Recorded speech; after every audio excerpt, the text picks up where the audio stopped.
A wintry Friday night. A packed gymnasium in a tight-knit community. A shot taken. History made. A state of delirium? No. The state of Indiana. High school sports. Pure spirit, pure sport, pure Indiana. This message brought to you by the Indiana High School Athletic Association and the high schools in your community.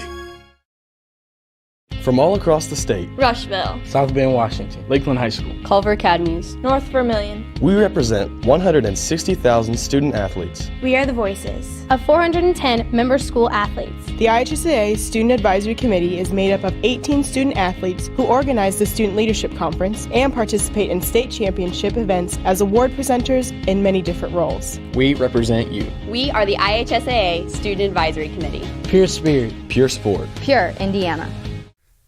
The Athletic Department wished to thank the following sponsors for their generous support of Union City Athletics. 3M Excavating, Botkin Trophies and Laser Engraving, the City of Union City, join the movement. Best Way Disposal, Cardinal Ethanol, Citizen State Bank, Double Z Home Improvement, Eco Vehicle Systems, Equus Consulting Group, Frank Miller Lumber Company, Hydrojet Signs Fabricating and Glass Components, Midwest Bankers Home Loan Expert, Derek Huntwork, Tree Hill Farms, real food made simple, Wiley Well Drilling, Woodcrest Lanes, the Smoke and Pin Barbecue, Didier Do-It-Best Home and Hardware, Kearns Brothers, the Union City Lions Club, Packasack, RL Painting and Manufacturing, Shuckney Electric Heating and Cooling. Now we take you to Union City Gymnasium courtside for tonight's broadcast.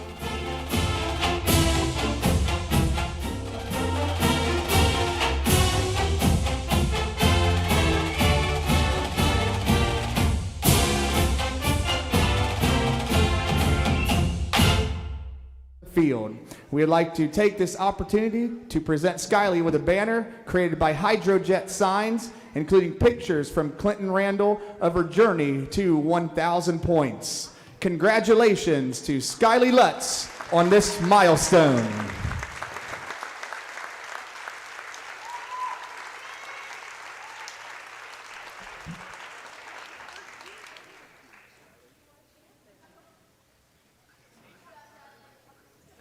I would now like to bring your attention to Mariah Claywell, a junior here at Union City. She has a message for our fans and players. Welcome to Union City Junior Senior High School. In the spirit of sportsmanship, we ask that all fans act responsibly and courteously to those around you. Abusive language or disorderly conduct is unacceptable and not welcome at IHSAA events. Please show the student athletes, coaches, officials, and your fellow fans the respect they deserve. Your cooperation is appreciated. Please enjoy the game. Now, if you would please rise and remove your hats for the playing of our national anthem.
First, let's meet the visiting Titans. Number 4, Riley Boyd. Number 5, Malia Hewitt. Number 10, Ashton Harvey. Number 12, Michaela Beach. Number 15, Amber Rich. Number 20, Allie Weisler. Number 22, Kennedy Peggs. Number 30, Kayla Clare. And number 35, Abby Clark. Starting for the Titans tonight, at forward, a 5'6" senior, number 21, Chloe Gentry. At forward, a 6-foot sophomore, number 32, Bailey Parham. At center, a 6'2" senior, number 42, Avery Phelps. At one guard, a 5'4" senior, number 24, Mackenzie Neely. And at the other guard, a 5'4" senior, number 3, Maddie Burchett. The Titans are coached by Jeff Miller.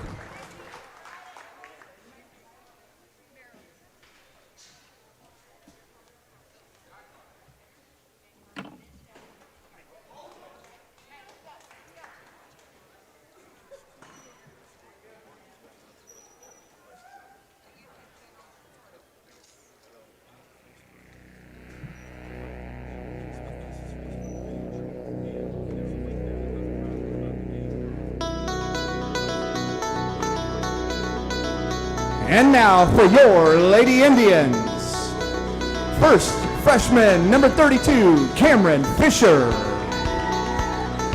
Sophomores, number 10, Peyton Dye. Number 11, Emily Evans. Number 22, Heather Lawrence. Number 40, Madison McHenry. And number 42, Grace Shoemaker. Your juniors, number 20, Katie Elliott. And number 34, Andrea Sanders.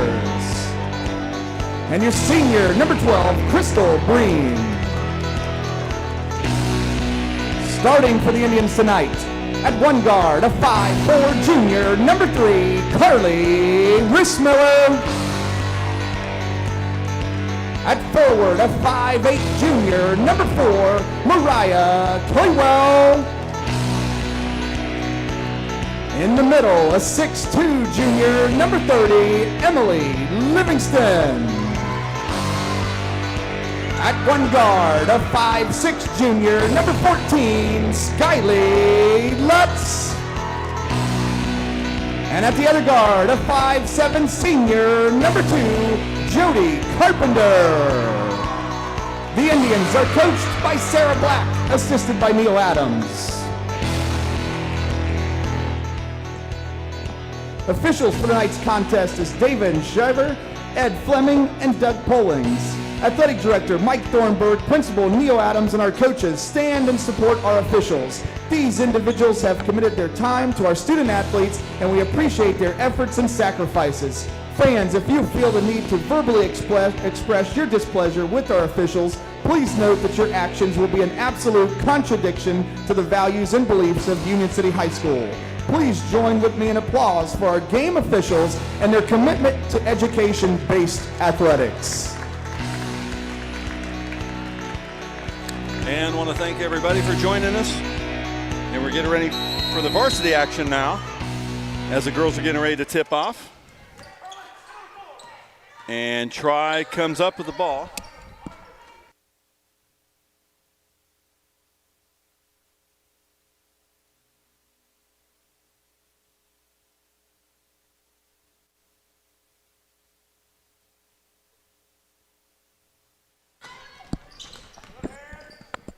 As we're still ironing out some kinks, ladies and gentlemen, we've got a new camera crew tonight. We had the quarantine situation, so it knocked off some of our regular crew. So please bear with us as we got some novices learning the process, and that's what we're all here about here at K.I.S.S TV. As we're just underway here between the Tri-Lady Titans and the Union City Lady Indians. They had a nice presentation of Skylar Lutz there. Had a big banner made. Union County, she eclipsed her 1,000th point in her career as a junior. And Livingston basket, Emily takes off Livingston. Claywell's missed shot and puts it up and in. So Emily Livingston, that's good for them to get on the board. Of course, we talk about the triple threat of Livingston, Lutz, and Claywell. A good portion of the Indians' points come from those three. As Tri tries to spin around here, number 12.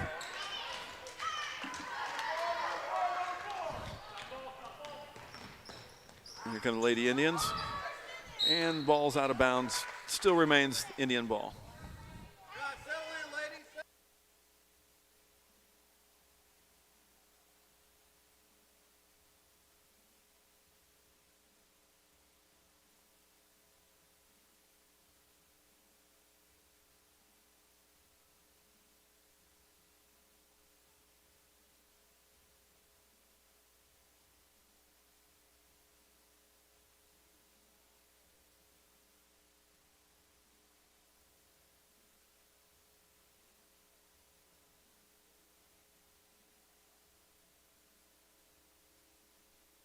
Fouls on Claywell, her first, team's first.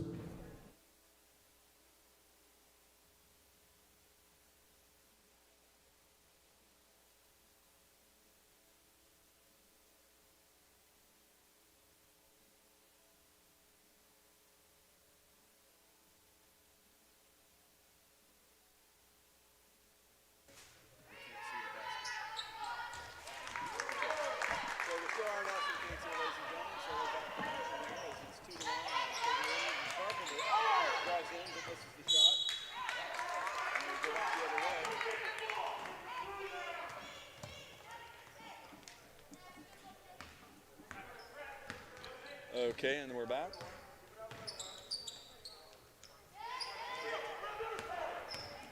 And we're still giving some direction to some of my kids, ladies and gentlemen, so bear with us.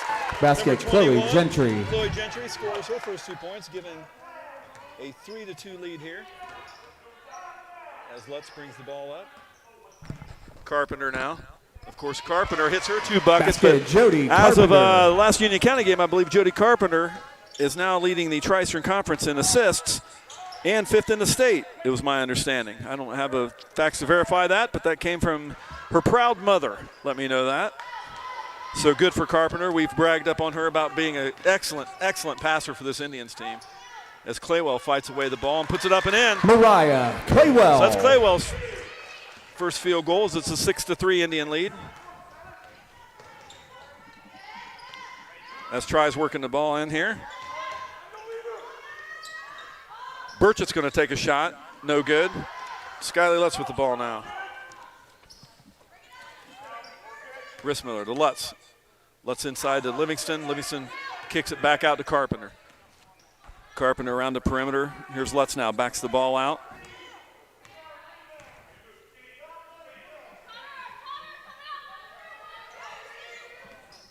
Carpenter drives the lane.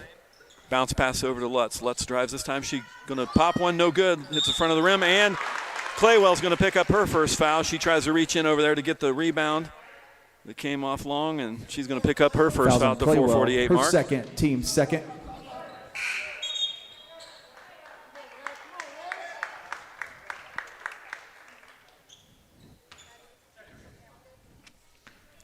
It is.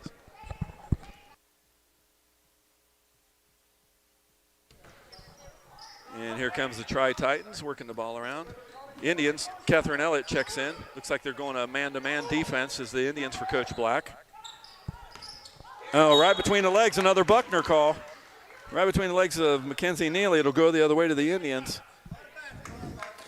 As Elliott brings in the ball to Skylar Lutz, and she'll bring it past the timeline. Lutz, of course, will be mentioned, one of those power trio juniors, but Skylar will be graduating early this year as Carpenter drives the lane and, pulls up her pivot foot. Just came up off her toe, and they're going to call her for traveling. Carpenter had the right idea, driving the lane, looking to dish as she always does, and traffic got a little gnarly in there, and she picked up her pivot foot, and they called her for a turnover. So that'll be okay. She'll shake that off. Is nice. Right around Burchett goes around Rissmiller.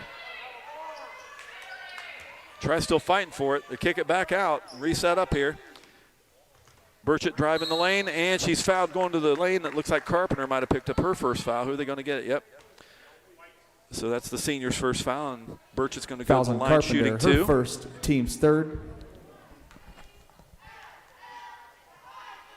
Of course, we've mentioned Avery Phillips. We haven't called her number yet, the 6'2 senior. So that'll be a pretty good battle with her and Livingston down there, both listed at 6'2 on the program. So we'll keep an eye on that as we're still in the first quarter as Burchett sinks her second one. 3:59, 6-5 as Lutz brings it past the timeline.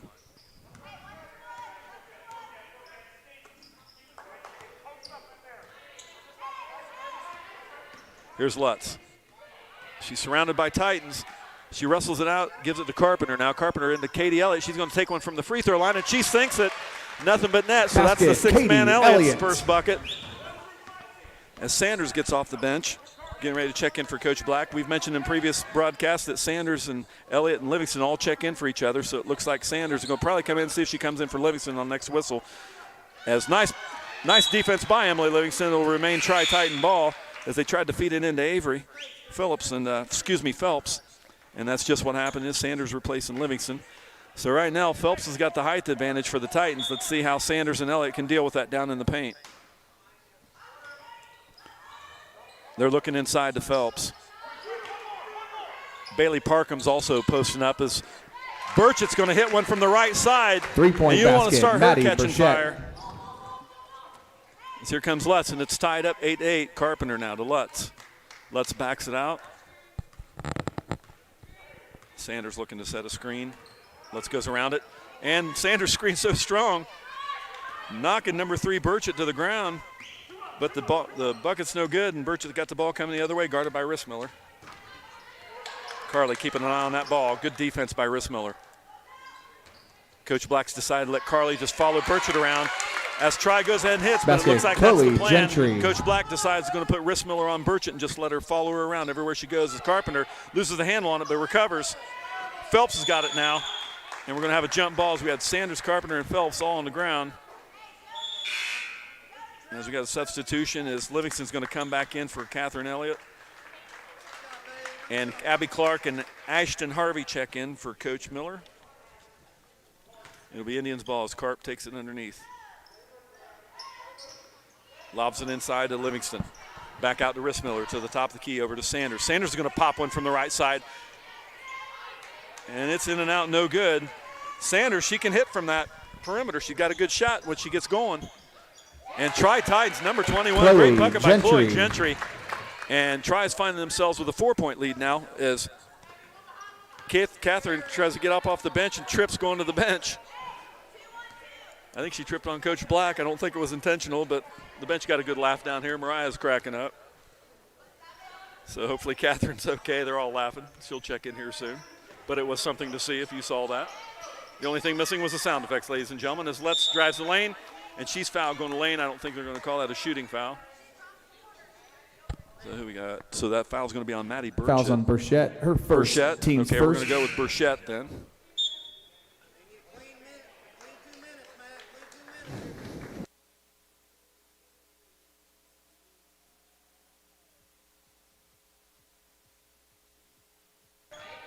So you got to keep an eye on Burchett.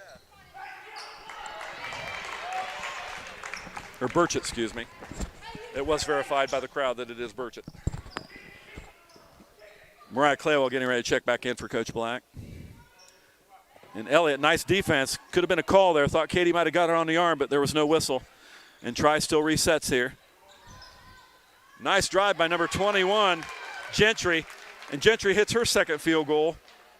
Basket, Maddie Burchett. And the Indians find themselves down by 6 as they feed inside to Livingston. Livingston kicks it over to Rissmiller. Rissmiller drives inside. No good to Elliott again from the free throw line. Hits the front of the rim. That's okay. That's a good shot for Catherine to take. And here come the Lady Tri-Titans. A little too strong. Livingston ends up with it. Here's Lutz over to Rissmiller. Back to Lutz.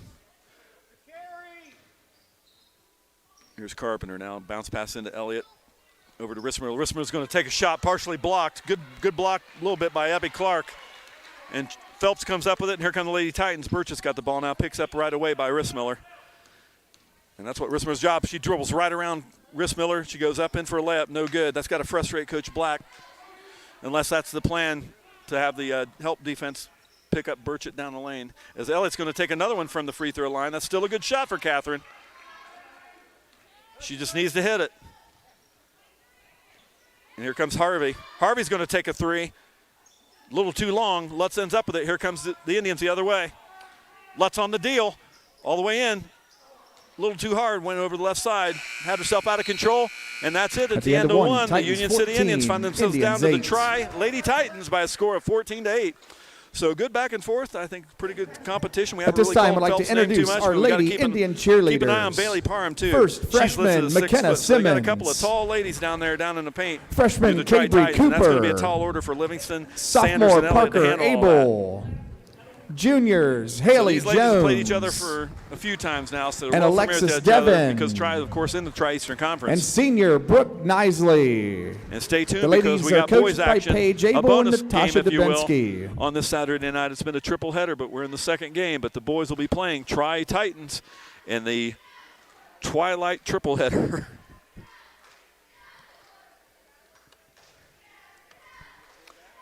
So we expect Claywell. She'll be checking back in, but we haven't called her number that much either. So it's just a matter of time before Mariah starts heating up. As we mentioned, her, Lutz, and Emily all in double figures for the team and in the top 10 in the Tri-Eastern Conference in scoring. So Claywell really, has one field goal, and Claywell's really made a surge in her rebounding prowess this year. And she's amongst the conference leaders in rebounding as well. So we haven't seen Mariah pull down a lot of boards, and she's got her left knee all taped up. And of course, if you tuned into the county tournament, she went down hard, but was able to shake it off and return to the game. So I don't know if that's effective, if that's a result, that tape job or not. So we'll keep an eye on that. But just like that, Mariah's picking up number 10, Harvey. Here's another one from the left side. No good. And there's what we said, Mariah with a rebound. Here comes Mariah on the deal. Good defense by Ashton Harvey to get a hand in there because it looks like Mariah is getting ready to pick up her dribble and take a couple steps to the lane and put it up. So great defense there by Harvey to eliminate that. It'll still be Indian ball as Rissmill will take it underneath their own bucket. Lobs it into Livingston. Livingston catches it and jumps it, but Claywell's right there. Got a couple of Titans around her. Phelps is sitting on the bench, so the Indians got to try to take advantage of that. As Livingston's up and in, no good. Claywell's trying to fight for the rebound, so is Tri-Titan. It ends up in number 35, Abby Clark's hand, and here come the Lady Titans. Harvey past the timeline, picked up immediately by Rissmiller. Harvey. Gentry. Now they're doing that little motion offense, if you will, or whatever it's called, at the top of the key to get a good switch here as Lutz brings it past the timeline. Here's Rissmiller. Nice bounce pass into Elliott. Elliott looks up and in. So great bucket by Catherine Elliott. Great assist Elliott by from Rissmiller. Rissmiller. And Rissmiller quickly picks up Harvey. Rissmiller keeping her hands out as wide as she can to eliminate a pass coming in, and Claywell starting to get her second rebound now. And here comes Mariah all the way coast to coast. She stops, pops it from the free throw line. Not enough on it. Parham with the rebound. And here come the Lady Titans. And Phelps quickly off the bench, as is Burchett. And they'll be in the next whistle here as Tri still works the ball around. They're looking for a lot of switching and seeing where the open man is, and 21 drives all the way. But I'll tell you what, right there, all open, Abby Clark picks up the garbage. It went on the other side. She puts it up and in, giving the Tri-Titans a 6-point lead, 16-10. It's a 6:14 mark in the second quarter.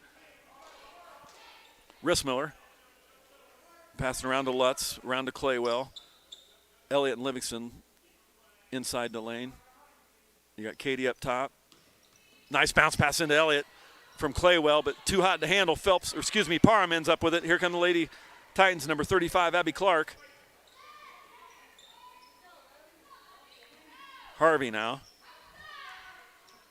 Back to Gentry. Gentry, she's going to take a three from the left side.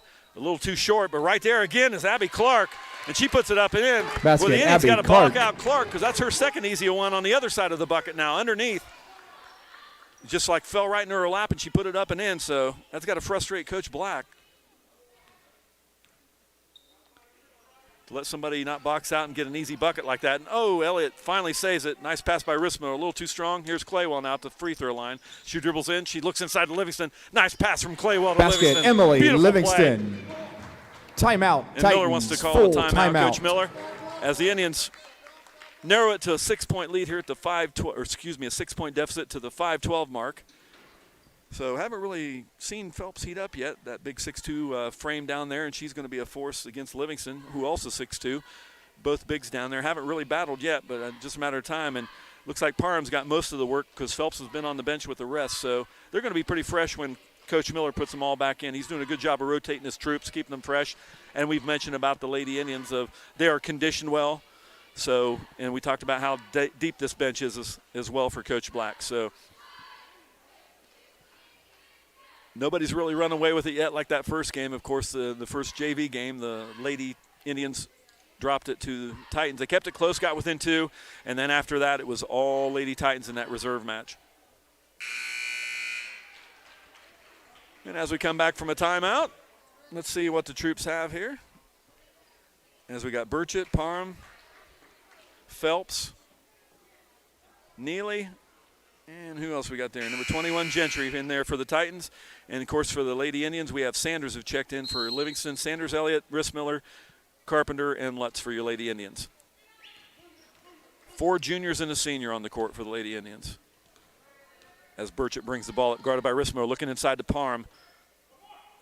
Oh, nice hands by Carpenter to break up that pass from Neely. Neely was looking over to shoot it over to Gentry, and Carpenter got a hand on it. And for the first time, Emily Evans checks in for Coach Black, replacing Rissmiller. So we mentioned that earlier. Emily sat on the bench first JV game because I think you got to be limited to quarters playing varsity and JV. So it's good to see Em getting in there. The sophomore as number 24. Neely takes one from the top of the key. No good. Carpenter ends up with it, and here come the Lady Indians. Lutz now. Oh, nice pass inside from Lutz to Elliott. A little too hot to do anything with it. Carpenter drives. Bounce pass inside to Elliott. Again, Katie missed it. Here's Burchett now. Over to Neely. Back into Phelps. Phelps, turn around. And that's what the Indians got to worry about because you got Livingston on the bench. And just like that, she's popped up and getting ready to check back into Coach Black as Carpenter takes one from 3. And the senior sinks one from downtown. Jody Carpenter. Good job, JoJo Smooth.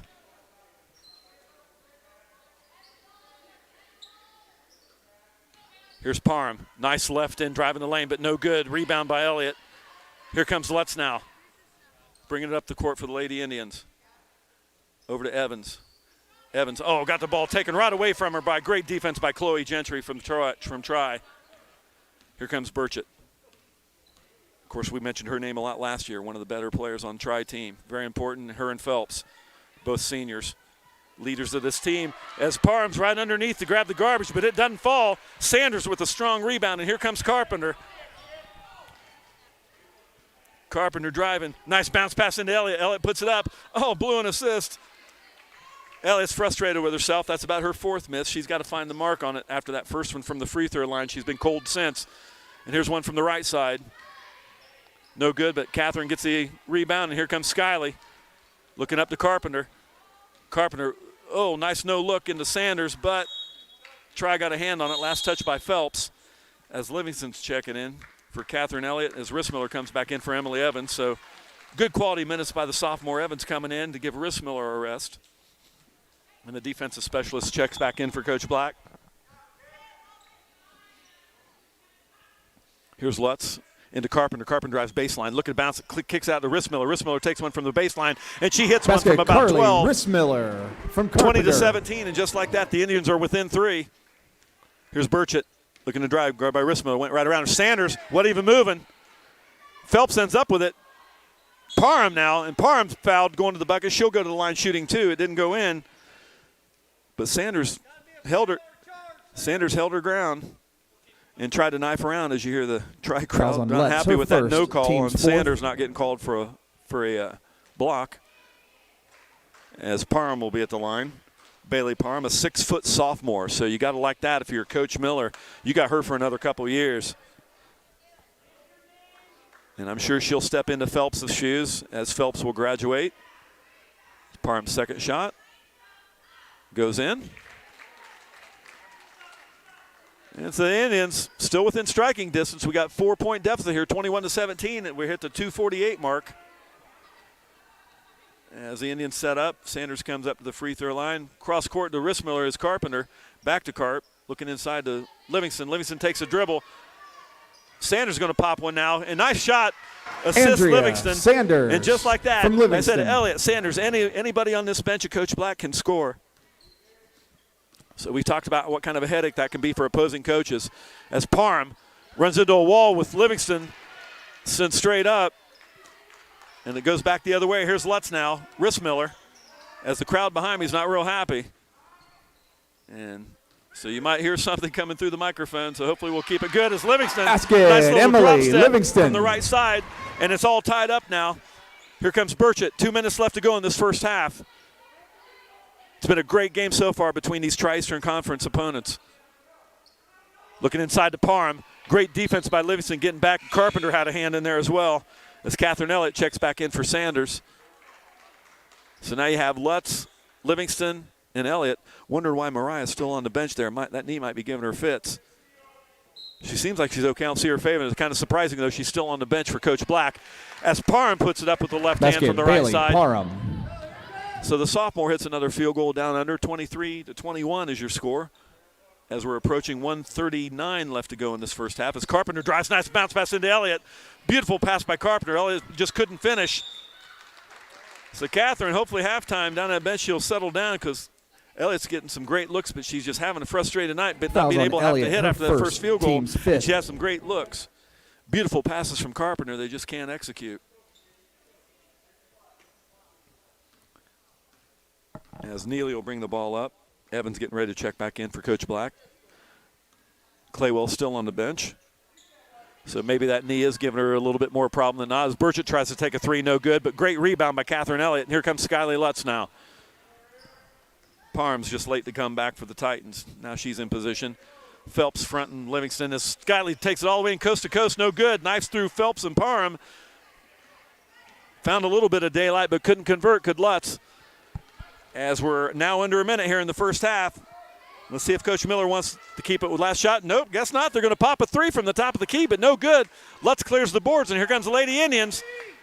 3-on-3 as Skyly's going to take it all to herself, and they're going to call a block on number 3, Burchett.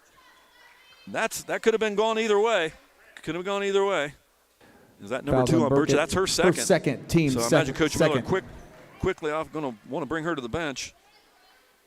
And I think that's the case as Miller looks at number 21, Chloe Gentry, to come in and expect her to come in for Burchett. You don't want to pick up foul number 3 on the senior before this half as Evans checks in as well, replacing Carpenter as Burchett comes to the bench. So you got to like that if you're in Union City, liking Burchett on the bench. See if they can get Phelps in foul trouble. As Lutz, the second one, rings in and out, but right there is Livingston with a rebound, and Parham picks up another foul. That might be Bailey's second. Let's see. As Livingston Fouls with a great Parham, effort on the miss from Lutz. Team's third. Nope, that's first on Parham. But Livingston rushed in there, and Parham fouled her on the way up, so Emily will shoot 2. First one sinks it.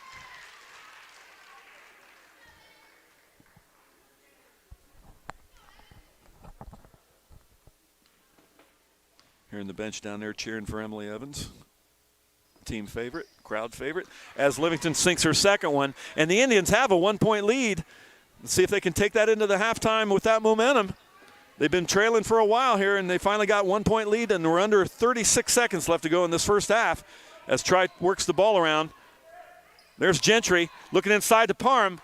No good, but and they're going to call a foul on Livingston with 28.8 left to go. Parham strong down Basket, low. Bailey, Parham. And it got in. Looks like M's going to pick up her first foul. They're going to count that one. They're going to call it on channel Fouls on call Elliott, on 20. second, So team big break sixth. for the Indians there, not having Livingston your starter with picking up a foul. So they do assess it to Elliott as Evans comes back out and Carpenter replaces her. And Parham will go to the line looking to complete a 3-point play.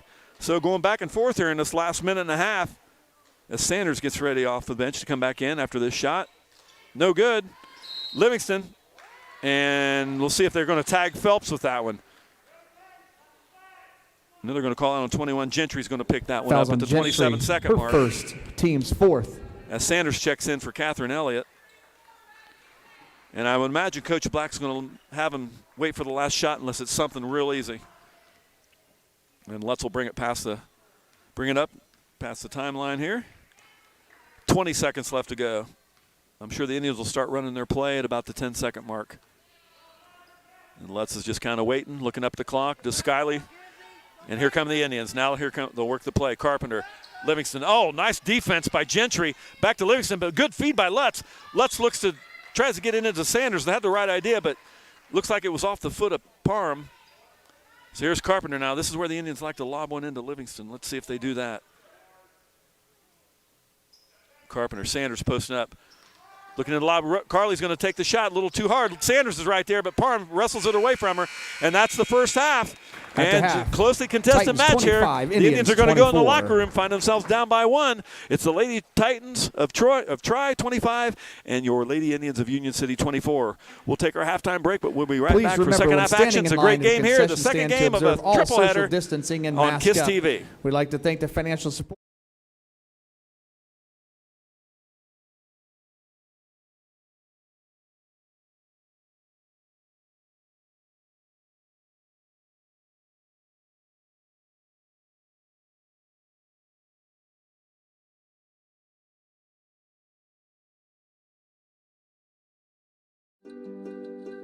Meet Tommy.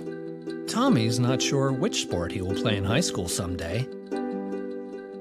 But no matter what he ends up choosing, playing sports in high school will help pave the way to a happier, healthier life.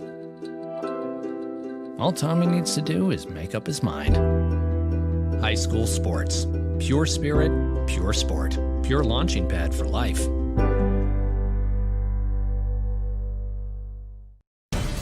For just 2% of a typical school's budget, high school sports give us plenty of energy and excitement. For just 2%, they also give us young people whose leadership and commitment to excellence will pay big dividends in our community for years to come. 2%. That's one investment we can all feel good about. High school sports. Pure spirit, pure sport, pure launching pad for life. It's time for the Commissioner's Corner, an exclusive weekly conversation about Indiana high school sports with the Commissioner of the IHSAA, Paul Neidig. Now for an up-to-the-minute report about what's happening in the constantly changing world of high school sports, here's Coach Bob Lovell with Commissioner Paul Neidig. Welcome back, everyone, to our weekly conversation with the Commissioner of the IHSAA. It's Paul Neidig, and Paul, holidays are over, but we have a lot of games coming up. One thing I think that puts it in perspective, we have the girls state championship basketball pairing show a week from Sunday. That'll be on the 24th, and it doesn't seem possible that we're there. With a lot of people have done a lot of work to get to this point, but we are certainly in a position where we need to continue to all understand what our responsibilities are as we head into hopefully a successful tournament season very soon. It is, Bob, and certainly let me express my pleasure for joining you here today. It's always it's always the highlight of my week to get to talk to you and our fans out there about high school athletics. It's just so important and formative in what we do. But yeah, we're here. You know, the girls tournament draw show is a week from Sunday, and you're going to be sitting at the anchor desk hosting that show, and we're happy that's on your agenda and happy to have you. But you know, everybody's worked so hard, and you know, I don't believe that you can ever say thank you enough. So you always want to start with thank you for what everybody's done, to our school people, to our administrators, to parents, to people who have made sacrifices along the way. And it's been tough. I'll acknowledge that. You know, the holidays and the wanting to get with family, and you know, the fatigue of dealing with this for such a long period of time has been tough. But it's like any other athlete does. And when it gets tough, that's when you got to bear down, and you got to refocus a little bit and remember what's important to get through this. And I think that's the period that we're at right now. And you know, we can't let fatigue and tiredness of COVID get to us right now. We've got to stay diligent in our safety habits and wearing masks and washing hands. And then when that vaccine becomes available, you got to get out there and you got to get it. And so we can return to some kind of normalcy sooner than later. As someone who has had COVID, I can tell you that as diligent as my wife and I were, we relaxed a little bit when it came to members of our family, and found ourselves, a month in bed and wishing that we had been a little more diligent. So you're exactly right. It is 24 hours a day of constant vigilance, no matter who or no matter what. That's exactly right. This thing is sneaky, and as soon as you let your guard down, you just don't know. It's going to get you, and that's what COVID does. I mean, it's out there, and you think you're being safe, but you let that guard down for one moment, and sometimes you don't even know where that's at. But you've got to remain diligent, especially our student athletes and our families that have student athletes living there. It's time, folks. We got to get it right from now throughout the rest of the winter to be able to celebrate state championships and tournament success. Paul Neidig with us talking about IHSAA. We're heading into tournaments, and certainly we're a part of Indiana NCAA tournament moving to Indiana. There's going to be a lot of basketball in our state coming up, Paul. Boy, isn't that awesome? It's just fitting for Indiana. We grow basketball here, is what I've heard many times and certainly believe. And it's just feeling that we're going to celebrate the entire NCAA tournament at the same time. Our high school tournament's going to be going on. And I would tell the fan base that we've got the things to look at for the boys tournament. We're still, I don't want to get out in front of our board here at the IHSAA, but it's going to require a few changes from the association, and we're certainly looking at those now and see how the NCAA tournament schedule will affect our tournament, and we're still waiting for a few pieces of information before we can make some final determination, but we should have an announcement for our fans coming up either later this week or the first of next week. He's the commissioner of the IHSAA. It's Paul Neidig. This is our weekly conversation about all things IHSAA related. Paul, as always, thanks so much for your time.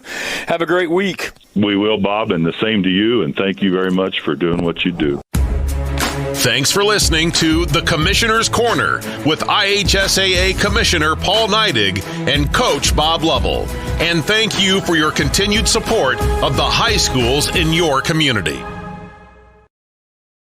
Sportsmanship doesn't happen just on the court or on the field or on the mat. It doesn't happen only in the pool or on the green or the track.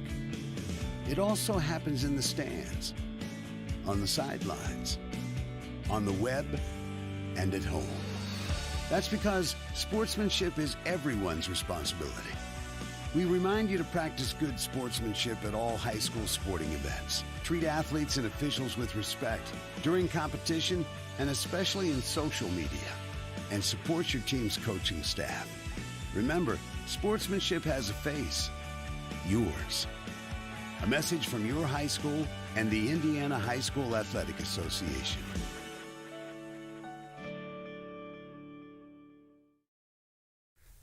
The Athletic Department wished to thank the following sponsors for their generous support of Union City Athletics.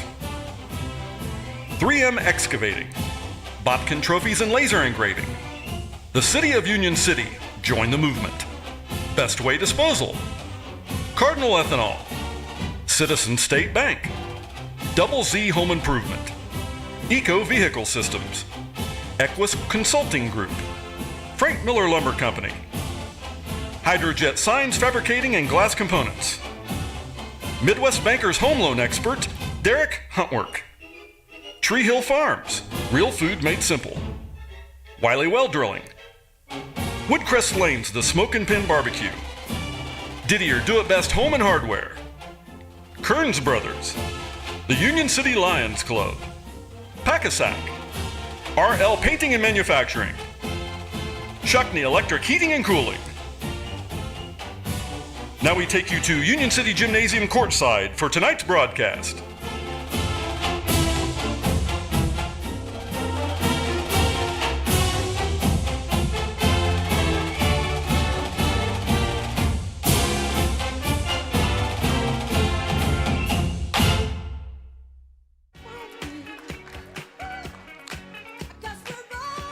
And we're getting ready to start the second half here. We're just under almost under a minute.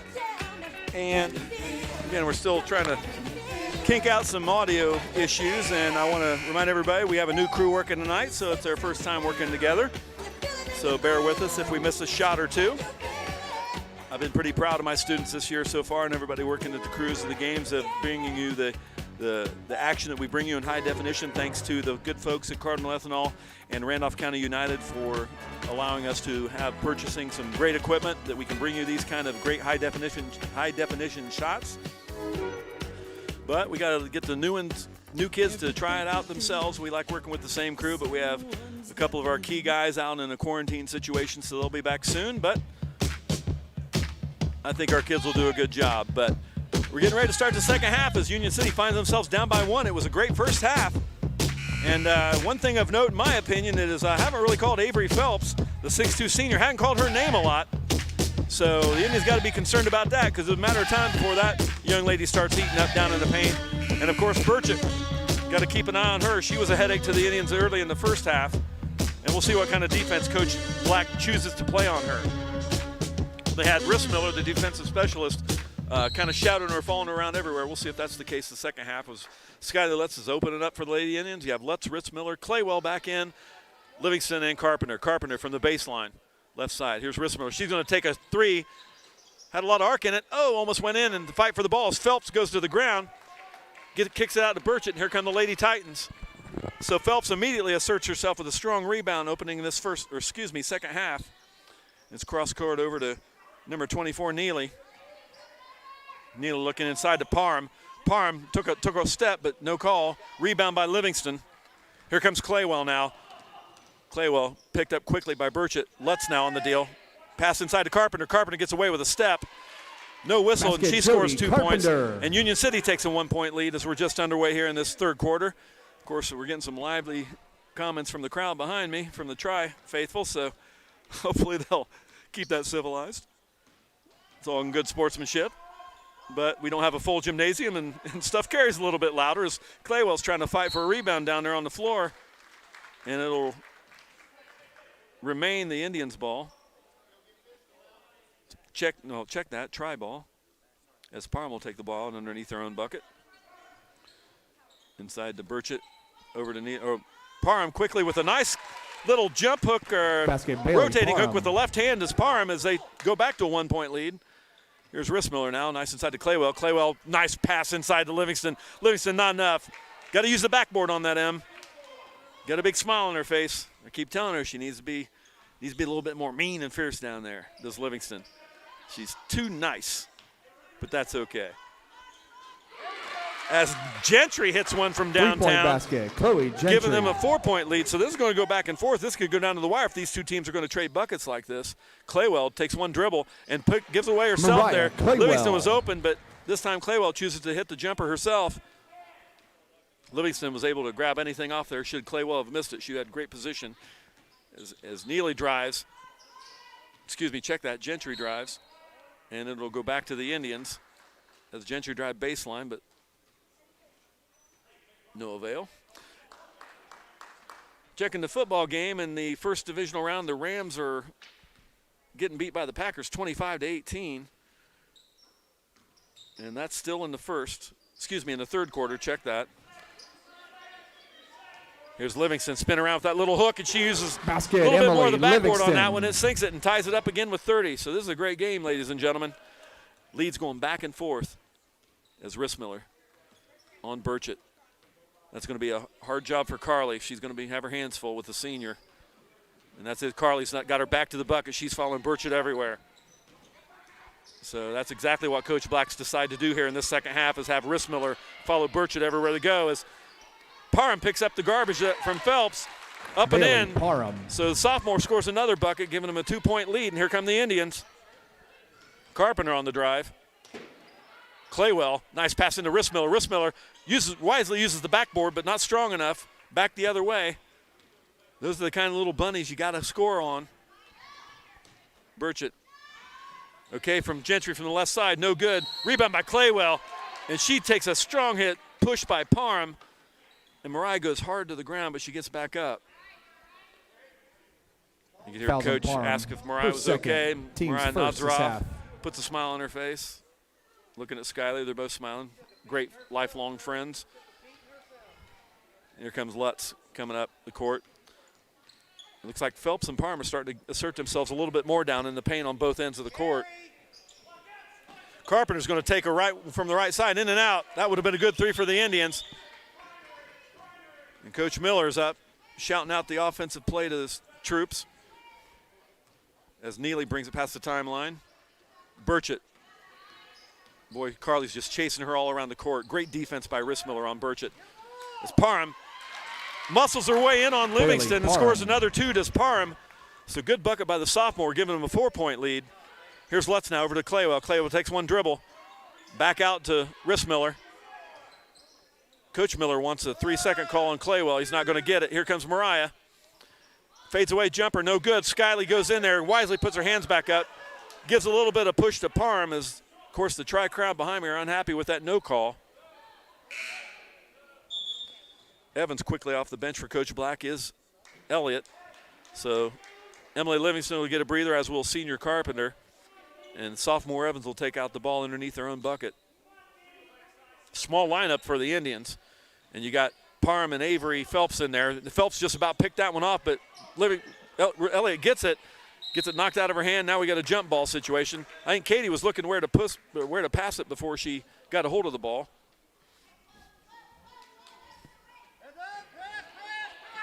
Here comes the press now. Claywell picks up the ball, and you got 4 Indians on this part of the court. Katie's got a flash back. Just like that, that's how you beat a press inside of Phelps. What a great play by Skiley Lutz. Phelps has had an easy bucket to the lane. Lutz quickly used speed to get back and knock the ball out of Phelps' hand because Elliott had her hands full with Parham and Phelps in the backcourt. Or down low. Phelps, Elliott. Not a whole lot you can do, Katie. Just stand straight up. So good job by Elliott as Phelps tries to knife her way in. Had position on Katie, but didn't go in for the senior. As Livingston checks back in, Sanders will come in for the first time in the second half. And Elliott is going to come in for Emily Evans. As the ref's going to, stopping the play, and they want a technical call behind me, and this guy's being really loud and annoying right now. As Parham with a great steal and back up with the left. So great defense by Parham on the inbounds. And just like that, Tri's got a 6-point lead. Parham on the other end of the court steals that one away in the inbound and the pass to Livingston. And here comes Phelps. Livingston recovers, but Phelps up and in. I think Coach Black's going to have a timeout. Phelps. Just like that, Tri comes right back. And before you know it, they find an 8-point lead, and Coach Black said, I've had enough. Timeout. And she calls a timeout and brings her troops back. That's what you got to do. Parham and Phelps, you got to keep the bigs in there. If you're Union City, you got to keep Livingston and Sanders and Elliott in there, and that's certainly what Coach Black knows and is recognizing, because that's just a lot of size for Tri and the Indians to handle down there when you got Parham and Phelps working together down low. So nothing to panic yet. The Indians, we've talked about these Union City Indians and how quick they can score from anywhere around the perimeter. So no sense to panic yet, but Tri's starting to build on an 8-point lead now when they return to the floor, and that's Union City's had a habit of letting them get away and not being able to get back into this game. So hopefully Union City will recognize that and will not allow them to run away here from an 8-point lead. They can trim that when they get back on the court. As we still got a full 8 minutes to go here next quarter, so it's anybody's game still. And I don't think this year I've not called a game going into overtime by the Indians yet. But we got a lot of basketball yet to play, and of course we have that third game right after this one is going to be the Union City Indian boys team against the Tri boys team. So triple header action. Claywell bring the ball into Lutz here as we get ready to start in from this timeout. 3:20 left to go in the third. You have Rissmiller, Carpenter, Livingston, Claywell, and Lutz, your starters. Here's Carpenter from the left side from 3, and out no good, but great position by Livingston. She goes up and in, and Phelps is going to pick up a foul and send Emily Livingston to the line to complete a 3-point play. Looks like Avery Phelps is frustrated with herself, the senior. Fouls on Phelps. I mean, that's only her first foul? Wow, what a great game by Phelps. I guess, Coach Miller, you want to tell her maybe play a little bit more aggressive. Livingston tries to complete the three-point play, no good, but Claywell tries to knife in there to get it, but Parham pulls down the board, and here come the Titans.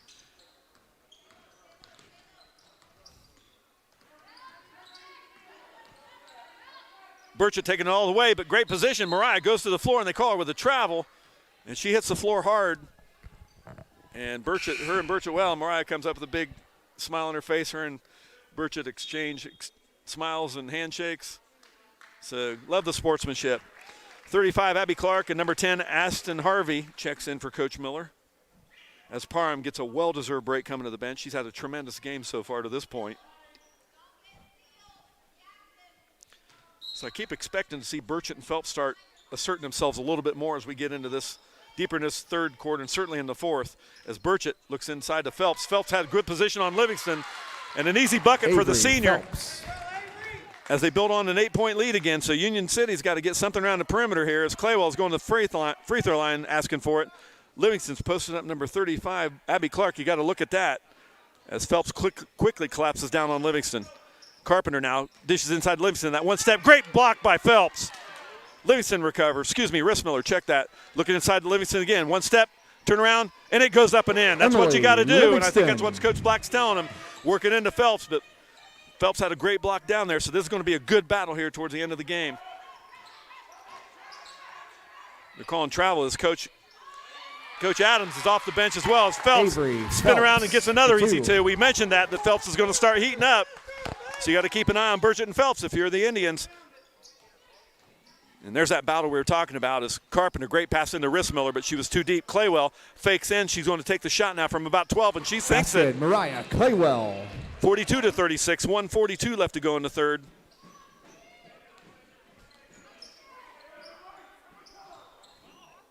Evans getting ready to check in for Coach Black. And nice bucket working inside to number 35, Abby Clark. Caught the Indians asleep. Abby Clark. 44-36. And Union City's in real quick danger of going down by 10 unless they can score here. Here's Carpenter. Rissmiller sneaking on the baseline. They got to keep an eye on her if you try. She's not a threat down low when you got Phelps down there to swat it away, but Rissmiller can hit that short little jumper. As Livingston's come out, I can't imagine for long with Phelps in there, and Evans checks in as well as Elliott and Carpenter. Carpenter and Livingston come out, Elliott and Evans check in. That's why I was trying to get out. Here's Evans now, bringing the ball in. Got to hurry him. Rissmiller takes away. Oh, nice little reach in there, no call by Ashton Harvey. Here's Lutz now, and she's fouled going to the bucket. They're going to get Burchett with it, and it looks like it. So that could be key. They're going to wave it off, but Burchett's going to pick up probably foul number 3. Fouls That's on Burchett, correct. her third, team's so third. at the 1:06 mark in the third quarter, Coach Miller's senior Burchett, the guard, picks up her third. So let's see if the Indians can't recognize that and work on it. Evans, and they're going to call a 5 call. Emily Evans having a hard time getting the ball in. Great defense by Tri, covering all the Indians, and Emily had a hard time getting it in, and they got a 5-second call. Turnover, Indians. It's going the other way to Tri. Here comes Burchett with those 3 fouls, guarded by Rissmiller, and that's what Rissmiller's going to do. Is the only thing she's going to do is just follow Burchett wherever she goes. So good defensive call by Coach Black to put Rissmiller on Burchett and try to eliminate her from the game. And here comes Lutz and Claywell as we're under a minute now in this third quarter. Indians find themselves down by 8. Let's see if we can end this third quarter on a good note here and see if Coach Black wants them to take the last shot, unless it's obvious. Nice inside pass to Claywell from Rissmiller. Claywell turns around. No good, but great rebound by Abby Clark. And Claywell all over Burchett now. Nice. Good job by Skylar Lutz to intercept that pass intended for Harvey. And then give the Indians a chance to reset here on the defensive end as Carpenter quickly comes in for Coach Black, replacing Claywell. At this 29 seconds left to go, as Burchett will take the ball in. Clark's got it. Now we're over to number 21, Gentry. Gentry's going to take the shot. No good. Good box out by Elliott, but she couldn't get a hold of it. And number 35, Clark recovers. Oh, and Burchett pulls Rissmiller away from getting that ball. No call. Burchett drives. She's going to take a shot. Kind of off balance. Gets her own rebound. Is going to go up again. And just like that, kind of sneaked through and got underneath as we're winding down this third quarter. So it's a 10-point lead. Lutz is going to take a shot. And she sinks it. 3-point basket. What a three-point bucket. Lutz. That was an NBA +3 by Lutz to trim that lead from 10 to 7. So what a great play by Lutz at the end of the third quarter. But Indians got their hands full, and it looks like Tri's going to have the energy to go this last 8 minutes and give the Indians all they got. Because you figure Phelps going to check back in. You got Burchett with those 3 fouls, and you know Bailey Parham's going to check back in. So those are the 3 that's really giving the Indians fits tonight, especially on the play of the sophomore Parham. So if you're Coach Black, you got to continue to run your offense, and I still say you work it inside to Livingston. Indians have missed a lot of what I call bunnies tonight. It's almost like they were almost too open, and it kind of freaked them out a little bit, and they missed the front end of it. It wouldn't go in, and it'd go back the other way. So if the Indians can kind of iron those creases out, they can get back into this game in a hurry. But that was a big, big play at the end of the third when Lutz hit that NBA +3. Synced it. So Skylie continues to add to her 1,000 points. As we said earlier at the beginning of this game, Skylie Lutz, the junior, eclipsed the 1,000-point mark for her career as a junior. Of course, she won't be able to add that just for this year because Skylie is a junior graduating early. So we'll miss the scoring, the double-digit scoring of Lutz, certainly. But Coach Black has a big team coming back as well, and we mentioned that during the county tourney. And, of course, we mentioned Coach Gutierrez of Winchester. These 2 teams are going to be fun to watch in these next few years because they got players coming back for the next 3 years, and they're great teams. Only in Indiana. As Rissmiller's going to take one from the left side from 3. No good. Try to follow your shot, Carly. It came out long as Burchett heads up. Nice pickoff by Claywell. They're looking for Phelps, who was open, but Claywell bounced it over Rissmiller. Oh, and she knew it. Rissmiller was going to try to drive to the bucket, but she forgot to take a dribble. Those are the kind of mistakes that if you're the Indians, you got to eliminate. It's got to be frustrating to Coach Black because those are just mental errors. And it looks like the full court press wisely by Coach Black. As Parham, as we said, check back in. Here's Phelps now. Knocks Elliott to the ground, no call. And Parham is there for the rebound. I think Skylie got her on the wrist. So that's going to be a tall order as Parham's going to go to they're going to call it a shooting foul? Yep. Bailey Parham, the sophomore, is going to add to her box score. Team's first. And they're going to be a handful for the Indians, her and Phelps down the last stretch of this. As Parham, shoots an air ball, gets nothing, and she covers her face.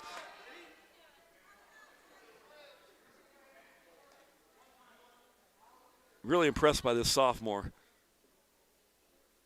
She's a lefty. All right, Claywell crashes the boards, and it's going to be last touch by Mariah. It looks like Phelps gave her a little bit of push out of bounds, but they're not going to call it. So good break for the Titans because that easily could have been a foul on Phelps, pushing Mariah out, but Mariah was the last one to have her hands on the ball. So it'll be out to the Tri-Titans as Burchett's going to take the ball out underneath their own bucket. Looking inside a lob to Parham. Parham pushes Lutz, and they got her for it. Yep, she cleared Lutz out with her left hand, and we saw it. So, yep, that's a good call. Bailey tried to clear some space between her and Skylie Lutz, and that's a key foul on Parham here at the 7:24 mark. That's her 3rd foul. If I was the Indians, I'd just keep working on Parham and Phelps and make them play defense, try to get them up in the air with a fake, and then go to the bucket and send you a line. As Skylie they're going to call her for travel. Ooh. Yeah, Skylie got away with the travel. I'm going to have to agree with the crowd behind me there.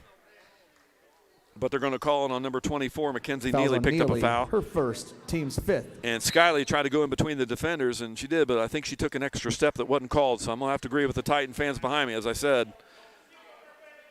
So the refs call them as they see them. They've missed a few here tonight, but that one works to the advantage of the Indians. As Carpenter is going to get another 5-second call. Bounce pass into Emily. Parham's right there. They're going to call it a jump ball? Or they're going to, nope, last touch by Parham. So good defense by the sophomore.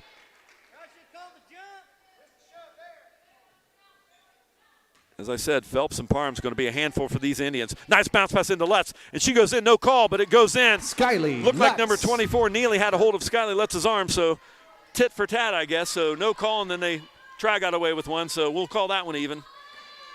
As Burchett looking inside to Parham. Parham inside, right around Emily. Emily was too late getting there, and Parham picks up an easy field goal, 48-41, 6:50 left to go here. Carpenter dribbling baseline.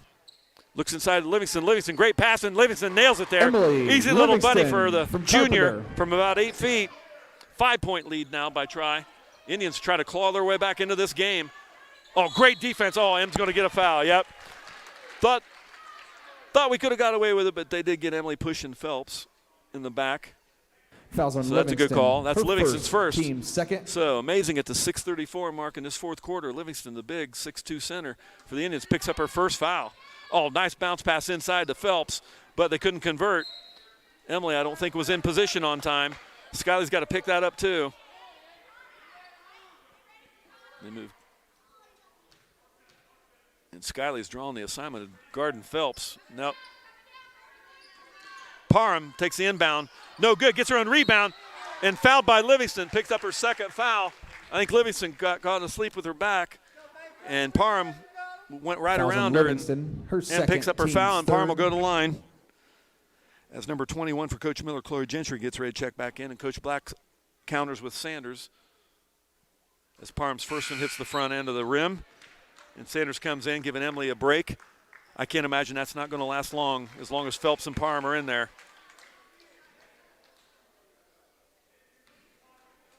You got to get a good muscle body up against Parham or Phelps. That's what Sanders and Livingston and Elliott can do. Nice pass around from Parham inside to Avery Phelps. What a beautiful assist by the sophomore Parham. Avery Phelps.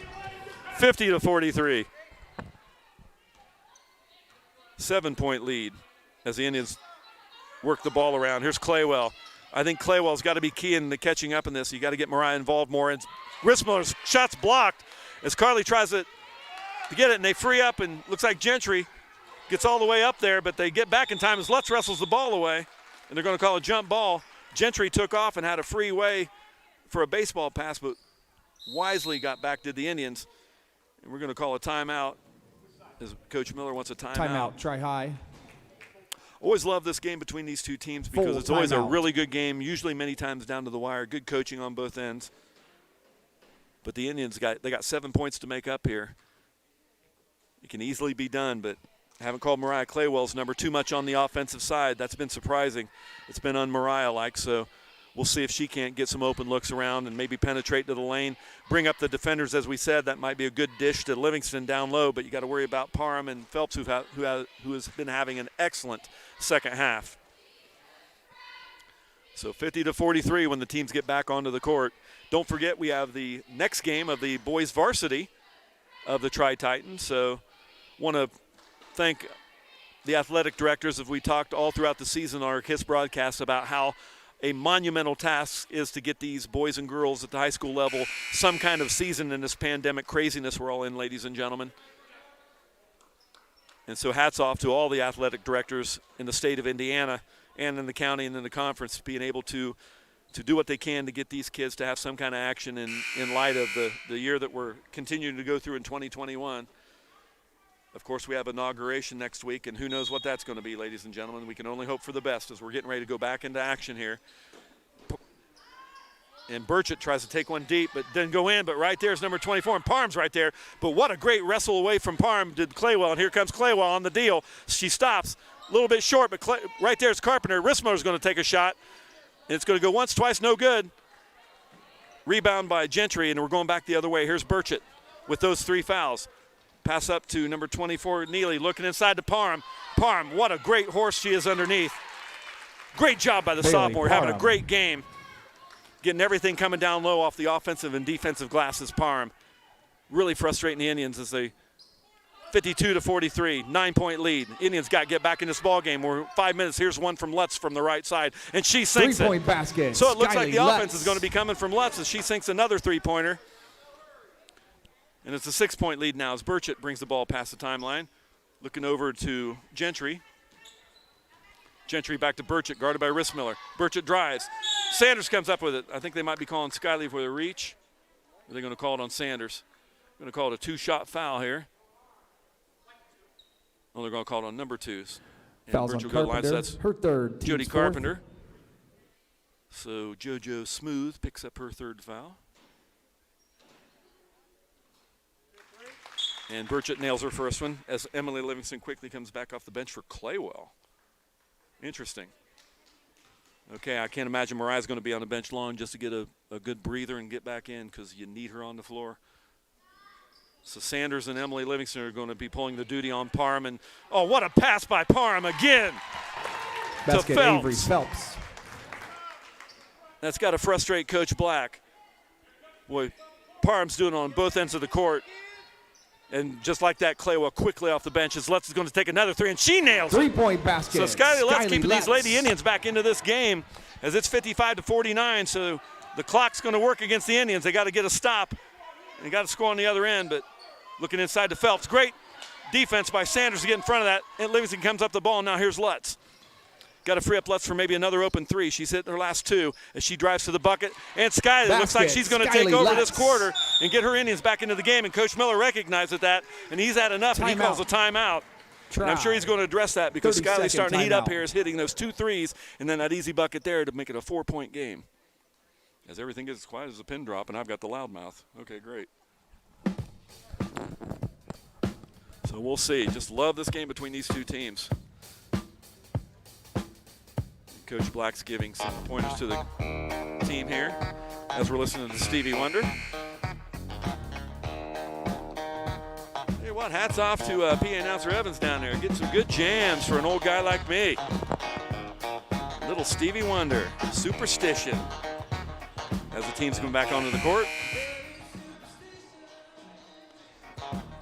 And because probably a copyright law using Stevie's song, so hopefully we didn't get muted. I understand, folks, but this is high school. No need to copyright law this. All right, so Birch is going to bring the ball in at the 4:11 mark. 4-point lead by Tri as Lutz picks up number 24, Neely. Here's Gentry now inside. Here's Parham, who's had a fantastic game. Top of the key now is Gentry. No good. Livingston rebound. Tell you what, Coach Miller, I don't know if you want that shot with this close as wrist Miller. Oh, almost makes it, but Claywell's right there with a great rebound, and Mariah puts it up and in. So what a play by Claywell, the junior, and we got a 2-point game now as Burchett brings it past. Here's on the left side. Gentry drives in right around Livingston, but no good. Livingston ends up with the ball and fight by Gentry. Livingston goes to the ground. They're going to call a jump ball as they took the ball right out of Livingston's hands. Did Gentry, and they're going to call it ball out to Tri. 3:35 left to go as the ref comes to the scorer's bench here for a stop in the action. Make sure everything's okay, and it's going to go to the Indians. A 3 could take the lead. This could be big. Watch for Lutz. Here's Rissmiller. She's going to pop one with Burchett to her back. Oh, wow, that would have been beautiful, but Parham clears the boards. Here comes Burchett looking up. Oh! Finally turned around to Gentry and gets a hold of it, and she's going to pop one. In and out, no good. Strong rebound by Livingston. Here comes Lutz. And the Indians, they got numbers. Lutz going to take it all herself, goes to the line, and Parham's going to pick up a foul. I don't know. I'm going to have to agree maybe with the sophomore there from Tri.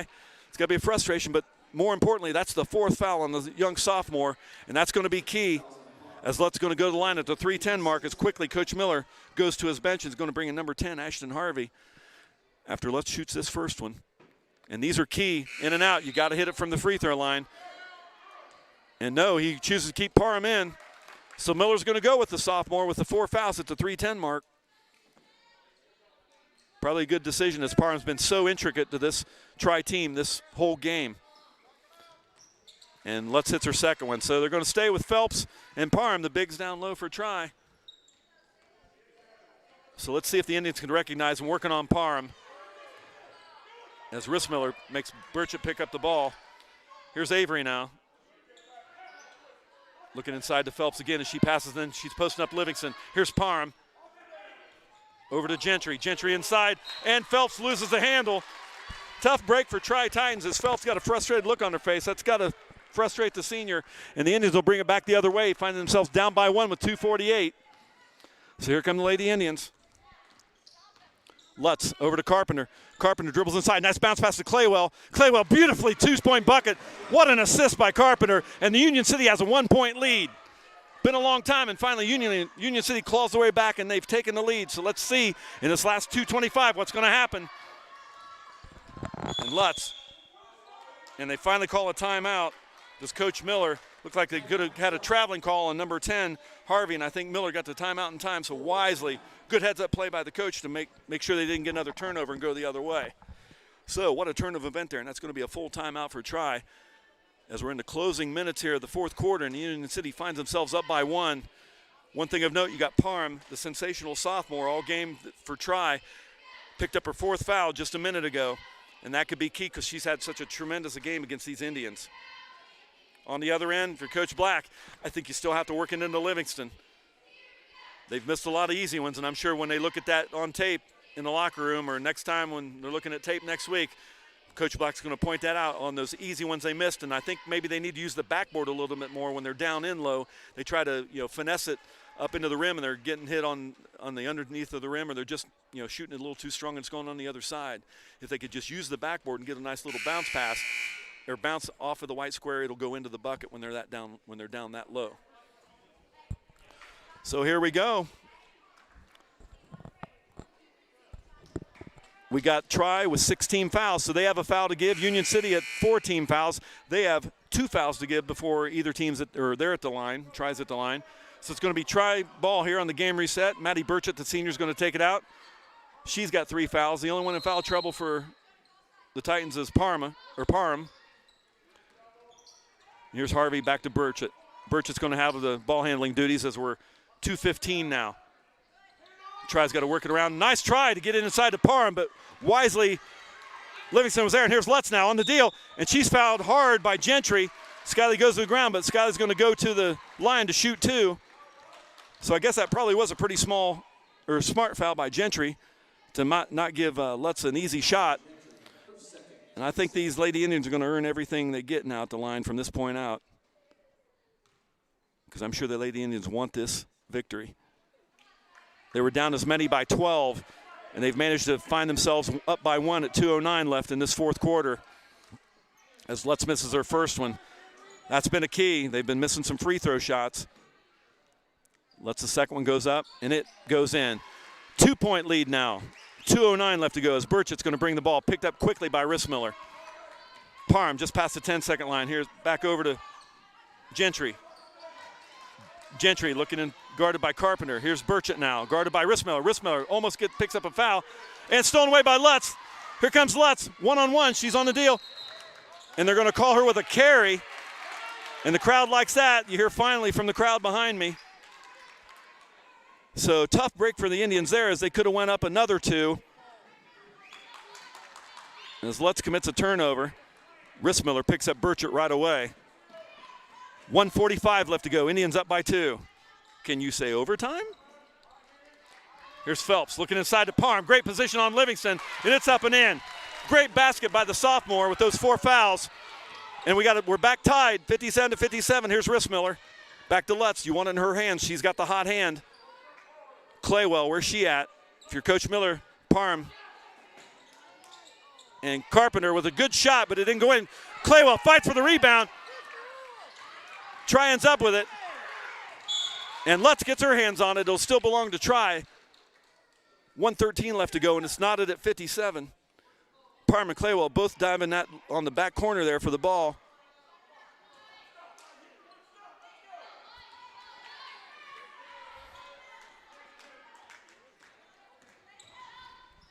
Here comes Burchett, frustrated. Takes it herself, coast to coast. Boy, that's got to frustrate if you're Coach Black letting somebody take it all the way in like that.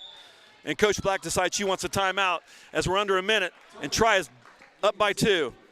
So this might go down to the wire, ladies and gentlemen. We'll see what Coach Black has in store for her team, being down by 2.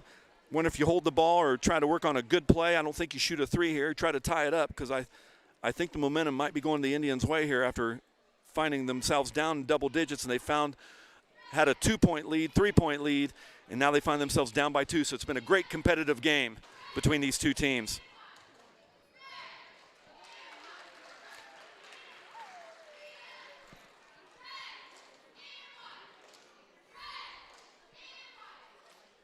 So we'll sit right here. Want to thank our crew tonight. We got Maddie Abel, Gloria Cardona, the senior Colin Perry, Christian Cardona. Of course, we're missing our man Walls, our man Hummel, and our man Phil Williams. But Phil is here remotely checking out what's going on. So we all looking forward to having all 3 of those folks back in, part of our broadcast team. But we need to break in some of the new kids as well. They got to learn the stuff, so I want to appreciate the kids for helping out. Cardona, the one vet that we have, Christian. And Perry's done some games as well, so is Gloria, but Maddie's Maddie Abel's kind of fresh. So that's our crew tonight. So hopefully we've done a pretty good job for you folks out there watching, but we got some business to take care of right here as the Indians are holding the ball here. We're approaching 50 seconds. Down by 2. Here's Carpenter now. We'll see what Coach Black had to tell. You don't want any mental mistakes as Carpenter loses the handle on it, picks it back up, and they're going to call wisely. Coach Black gets a timeout before there was a turnover. Great heads-up play. So Union City will come back. It'll be a 30-second timeout. I think that's what you got to worry about if you're Coach Black is just a mental error. You know, you get a couple people collapsing down on Carpenter in a corner. You can go into a panic and frustration can set in. Of course, we talked about Carpenter, best passer in the conference, best passer in the county, best passer on the team, leading the conference in assists, but she can get frustrated like the best of them. If she don't have any help, it could be a turnover by the Indians, and if that's the case, it'll belong to Try with a 2-point lead in under a minute. They can hold the ball and make the Indians foul, but the Indians, as we said just a second ago, they're on 14 fouls, so they have a couple fouls to give before they're going to go to the line shooting one-on-one. So been a fantastic game. Claywell bring the ball out on the far left side. Brings inside to Lutz. I think that's who you want to have the ball in her hands. 40 seconds. Boy, how cool would it be if Lutz hits to win it on a 3. Carpenter. Rissmiller now. Who are they looking for? Livingston's trying to work inside. Phelps. Here's Claywell. She fights over, turns around. No good, but Livingston's right there. And the ball goes out. Who last touch it? It'll remain Indian ball with 25 seconds left. Claywell doing the right thing, putting it up, and Coach Black wants another timeout to set up a play here with 25 seconds left.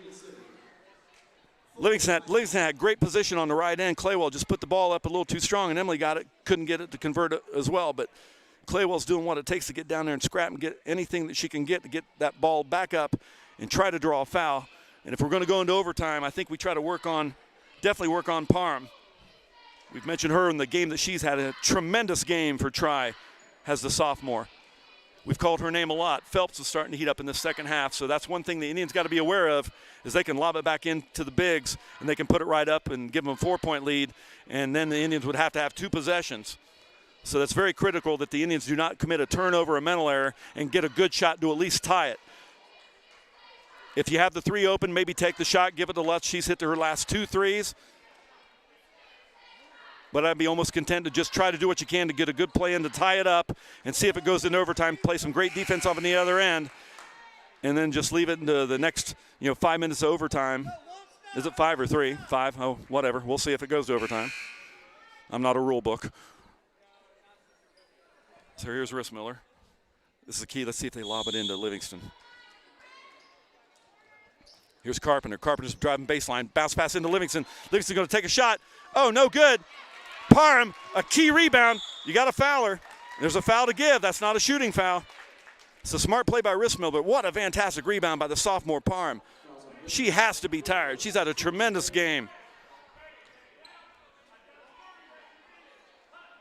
Coach Miller barking out the orders here to his troops. As Parham will take the ball out underneath the Indians' bucket. Inside to Burchett. 16 seconds. You got a foul. Rissmiller, another foul. That's smart, though. That's smart. Now they're going to take the ball out here at midcourt. Next foul is going to be a one-on-one. Either team now. Both will be. Next foul will be either one will be at the line from here on out. 14.9 left to go. Burchett. Rissmiller quickly fouls. So Maddie will go to the line. She'll shoot 2. Or excuse me, 1 and a bonus. Are they going to give her a 2-shot foul? What? That's not 1 and a bonus? Yeah, okay, they call it 1 and a bonus. Thought he had the 2 up there. So this is a key. If Burchett can knock down both of these, that's going to be almost a nail in the coffin because that's going to make it a 2-possession game. So hopefully, nope, she sinks it. It's a 3-point game. And Coach Miller wants to bring his troops over for a 30-second to make sure everybody's on the same page. If Burchett hits or misses this next shot, obviously you want to try to hit it, and that's going to give them a 4-point lead, and that's going to make it almost insurmountable for the Indians to come back. They're going to have to get a 3 and hit fouled or score right away and get a turnover or foul and send it on the other end, but it still can be done with the time that's left on the clock. It would be a shame to see these Indians struggle back from the double-digit deficit that they have, only to go away with a loss. But hats off to the Tri-Lady Titans. What a game they've had. And we mentioned, can't say Bailey Parham, that young, sensational 6-foot sophomore that Coach Miller has. What a game she's had against these Indians. So she's going to be a good one for the next couple of years. Coach Miller's going to lose Burchett, Gentry, Neely, Peggs, and Phelps. But it looks like he's got a great crew coming back next year. As Burchett goes to the line. And this is a key free throw here. And she sinks it. 4-point lead, 12.6 to go. Here come the Indians pushing the ball up. Lutz, you got to get it quick. You got to get it quick. Rissmiller, good hands by Parham. 6.2 ticks. Boy, what Indians need is a 3-point and getting fouled while they shoot it. You got to shoot it. Shoot it. Carpenter wisely takes a 3. Nails it. Got to call timeout. Oh, 0.7 seconds left. So great 3-point bucket there by Carpenter. It's going to put him a 1-point deficit. So right there, how important is that free throw there by Burchett that she nailed?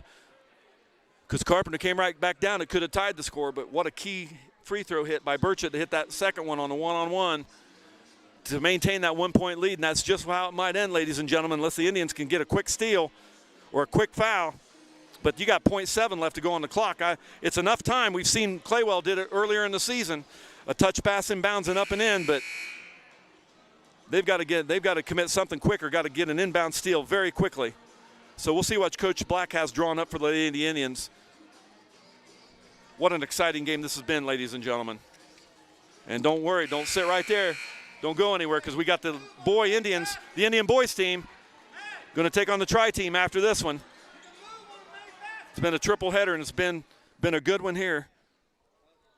And let's see what Union City does as Parham's going to take the ball out for Coach Miller, guarded by Livingston. All they have to do is just throw a baseball pass. That's what I do. If I was Coach Miller, I'd just tell Parham, just launch it and get it touched. You want to at least touch it, or it's a be Indian ball down there, and you don't want that. So you want the clock to start, so I just launch one up, baseball pass it up in the air. Boy, 5-second call. Just like that, 3 ticks left to go.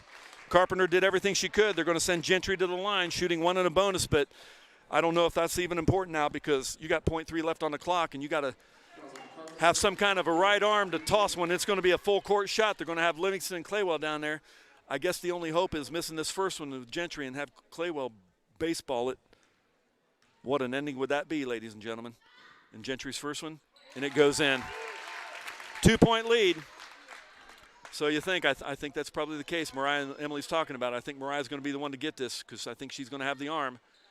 And they're going to take it out. Lutz is going to take a shot. It's up. It's gone, and not enough. And that's your ball game. What a game by Burchett, Parham, and Phelps and company. The Tri-Titans beat the Lady Indians by a score of 63-60. The Indians fought back from a double-digit deficit and did take the lead up to as many as 3 and 4, but Tri-Titans fought back. So we're going to reboot and do what we need to do. And join us here in about 20 minutes, and we're going to have the boys game. And hopefully Union City can come out of here with a victory. So right now for today, it's Tri 2-0 against the Indians with 1 game to go. We'll be back.